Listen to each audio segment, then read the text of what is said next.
One of the other companies I'll tell you about has been an amazing success story for us. Zero-G was the first step, but getting into orbit was ultimately the goal we had. So myself and two others founded a company called Space Adventures. And you might have heard of it. We have been the only company to privately fly people to orbit. In 2001, Dennis Tito, a friend from Wilshire Associates, said he wanted to go. We negotiated with the Russian Space Agency, and Eric Anderson, Mike McDowell, and I arranged it for Dennis to go. And since that time, we have flown 5 private astronauts for an average stay of 10 to 12 days to the $100 billion International Space Station. Now, the price has gone from about $20 million a person to about $35 million. So I know that some of you are wondering about financing opportunities. We do provide some limited financing. Unfortunately, the price of the dollar has plummeted as the ruble and the Canadian dollar has gone up, and the cost of labor in Russia has gone up as well. But we have our 6th client is going up, which is really special for me because this gentleman is Richard Garriott, one of our board members, and his dad was a Skylab and shuttle astronaut. So this is the first second-generation astronaut going to space. Now, you might have read last week, one of my good friends and investors and supporters, Sergey Brin, is just signed up to go with us as well. So Sergey is one of the co-founders of Google, and here he is inside our Zero-G airplane. So the concept came up. I partnered with Granger Whitelaw, who had funded 2 Indy 500 winning teams. We came up with a concept called the Rocket Racing League. And the Rocket Racing League is a special single-pilot airplane. Think of pod racing from Star Wars 1. That flies in a 3-dimensional course. Instead of a course that's flat, it's tilted 90 degrees into the air.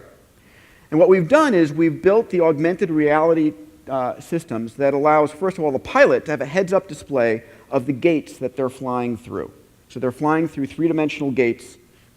And you in the audience watching the race going on the Jumbotron see superimposed on the image the gates that the airplane or the rocket plane is flying through.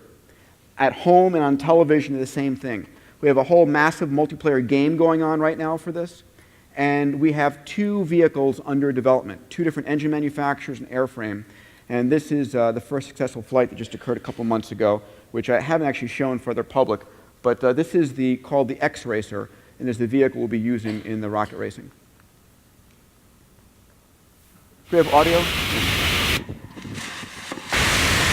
The development of the system.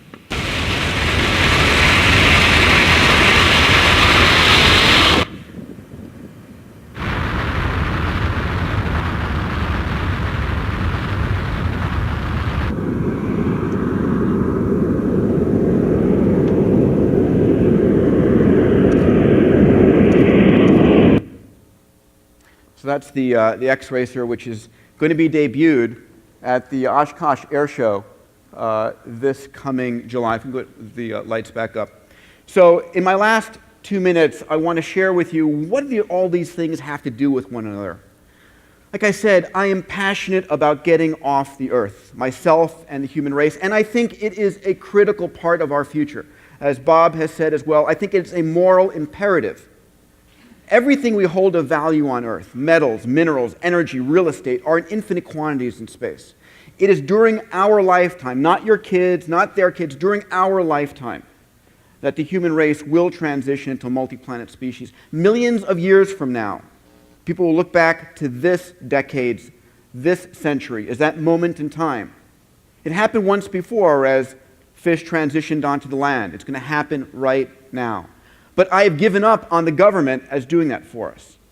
Unfortunately, the government's got this process of stopping, starting, and canceling programs. What we need is what I call an exothermic economic reaction, businesses that make money and are driven to go into space. And for me, it's initially been the tourism industry and the entertainment industry, and soon it will be the resource industry as Bob and his colleagues go to the moon and find those materials. So we are on the verge of the permanent and irreversible breakout of the human race into space. It is going to be fun. It is going to be adventurous. We're going to experiment with new societies. And I welcome you all to please come and join us. If you want to fly to orbit, we can do that for you. You want to fly in Zero-G, It's a piece of cake. Thank you so much.